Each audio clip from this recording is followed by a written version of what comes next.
हर रोज कहीं सुनी जाने वाली इन बातों में आखिर कलयुग है कौन और इसकी उत्पत्ति कहाँ से हुई। वैसे आप चाहे जो कहें, लोग चाहे जो कहें, पर कलयुग अपने सर पर सारा दोष ले लेता है उन समस्त अधर्मों का जो इंसान करता है। पिछले 3 युगों से उसकी तुलना उसको अवश्य ही लज्जित करती होगी, क्योंकि कहा जाता है कि सतयुग, त्रेता युग और द्वापर युग से अधिक पाप, अधिक अनाचार इस युग में उत्पन्न हुए हैं और लगातार उत्पन्न हो रहे हैं। आखिर ये कलयुग है कौन? इन प्रश्नों के उत्तर आपको देंगे पांडवों के वंशज वीर अभिमन्यु के पुत्र राजा परीक्षित। अब इनकी भूल कहिए या मजबूरी, जो इन्होंने कलयुग को पृथ्वी पर राज करने की अनुमति दे दी। यह हमें पता है कि हिंदू धर्म में 4 युग आते हैं। पुराणों के अनुसार सतयुग में पृथ्वी पर केवल आत्माएं हुआ करती थीं।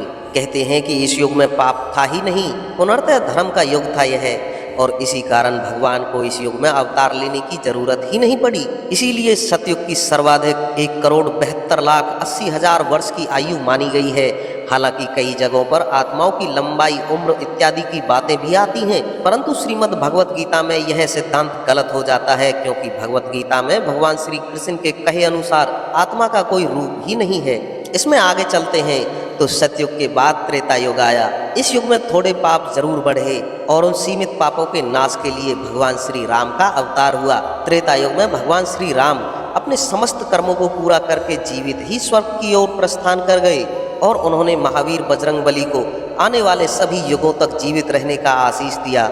थोड़ी मात्रा में पाप होने के कारण त्रेतायुग की उम्र कुछ घटी और यह 43,20,000 वर्ष तक माना गया है। और अब इसके उपरांत द्वापर युग आया। द्वापर युग में तमाम पाप बढ़े। छल, प्रपंच, काम, क्रोध, शत्रुता आदि व्यसनों में काफी बढ़ोतरी हुई। संभवतः इसलिए सतयुग और त्रेता युग से इसकी उम्र कम हो गई, जो 8,64,000 वर्ष तक माना गया है। द्वापर युग में धर्म पर कठोर प्रहार किया गया और इसलिए भगवान श्री कृष्ण अपनी समस्त कलाओं के साथ धरती पर आए और पाप का नाश किया।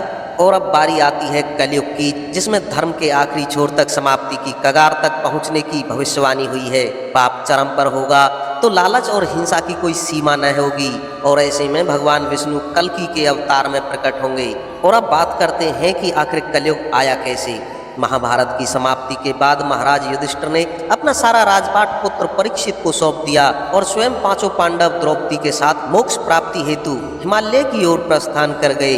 परीक्षित एक सम्राट बनकर जिम्मेदारियों को निभाने लगे। बताते हैं कि पांडवों के हिमालय गमन के बाद माँ धरती और धर्म नदी के अलग अलग किनारे पर गाय और बैल के रूप में बातें कर रहे थे।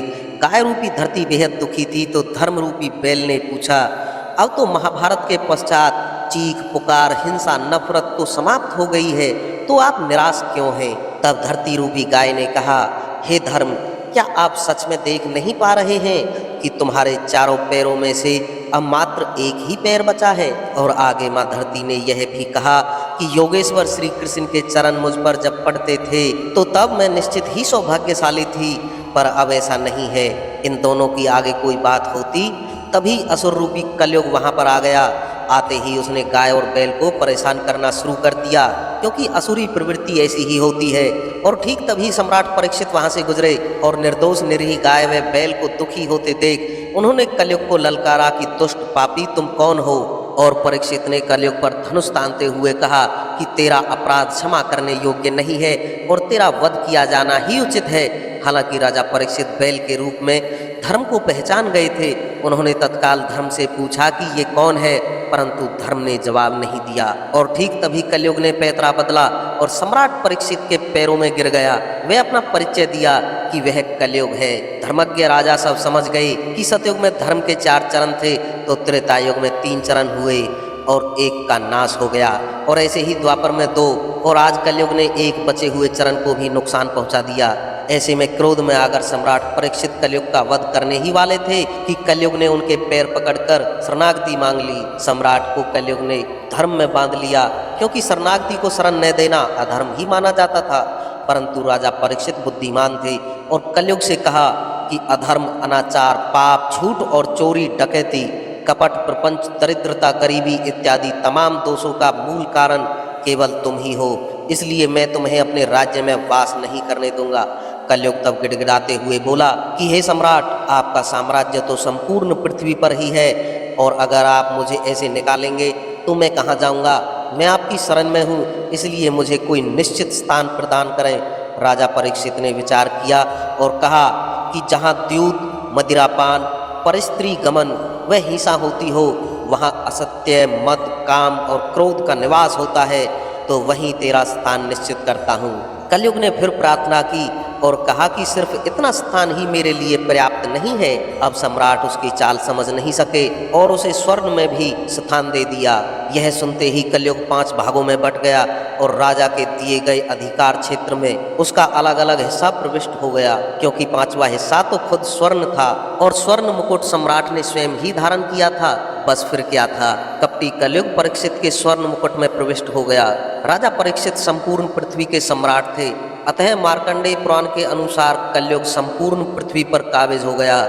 महान गणितज्ञ आर्यभट्ट की किताब आर्यभट्टयम में कलयुग के बारे में उन्होंने 23 साल की उम्र में ही लिख दिया था कि वह समय कलयुग का 3600वां वर्ष था। शास्त्रों में युगों का आंकड़ा बताया गया है, जिसके अनुसार मानव का एक मास पितरों के एक दिन व रात के समान है। उसी प्रकार मनुष्य का एक वर्ष देवताओं के एक दिन व रात के समान बताया गया है। मतलब हम मनुष्य जब 30 वर्ष व्यतीत करते हैं, उसके बराबर देवताओं का एक मास होता है। इसी प्रकार मानव के 360 वर्ष देवताओं का एक वर्ष कहलाता है। इसी गणना को लें तो मनुष्य के 4,32,000 वर्ष यानी देवताओं के 1200 दिव्य वर्ष का पूरा एक कलयुग माना गया है।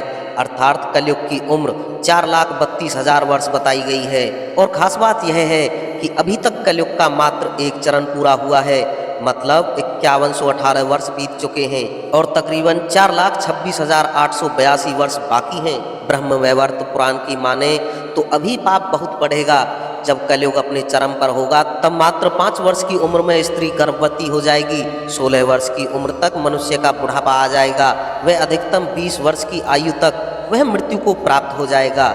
इसमें इंसान के बौने छोटे होने का वर्णन भी किया गया है। इतना ही नहीं, कलयुग का जब 50,000वां वर्ष पूरा होगा तब मोक्षदायिनी गंगा सूख जाएगी और पाप से त्रस्त होकर श्री वैकुंठ धाम चली जाएगी। आप यह जानकर हैरान हो जाएंगे कि मात्र 10,000 वर्ष पूरे होने पर धरती से देवताओं का पलायन शुरू हो जाएगा, क्योंकि कलयुग के पापों को वह सहन नहीं कर सकेंगे। पूजा, धर्म, कर्म सब बंद हो जाएगा, प्रकृति क्रुद्ध होकर विनाश फैलाएगी और चारों तरफ हाहाकार मच जाएगा।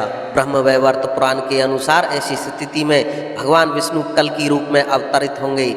मात्र 3 दिन के लिए धरती पर आकर वह समस्त अधर्मी लोगों का नाश कर देंगे। इसके तुरंत बाद पृथ्वी पर मोटी धार से अनावृत वर्षा होगी और पृथ्वी पुनः संपूर्ण रूप से जलमग्न हो जाएगी और फिर 17 लाख वर्षों का संधि काल होगा और संधि काल के उपरांत पृथ्वी पर 12 सूर्य प्रकट होंगे।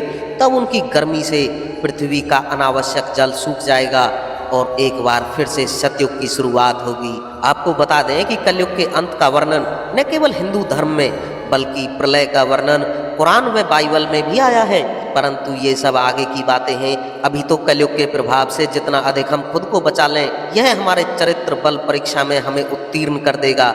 और दोस्तों, इसके बारे में आप क्या सोचते हैं? अपनी राय कमेंट्स के माध्यम से हमें अवश्य ही बताएं। वीडियो को अंत तक देखने के लिए आपका धन्यवाद और ऐसी ही ज्ञानवर्धक वीडियोस देखते रहने के लिए हमारे चैनल अकेला इंसान ऑफिशियल एक को सब्सक्राइब करें। तो दोस्तों, मिलते हैं अगली वीडियो में, तब तक के लिए जय श्री कृष्णा।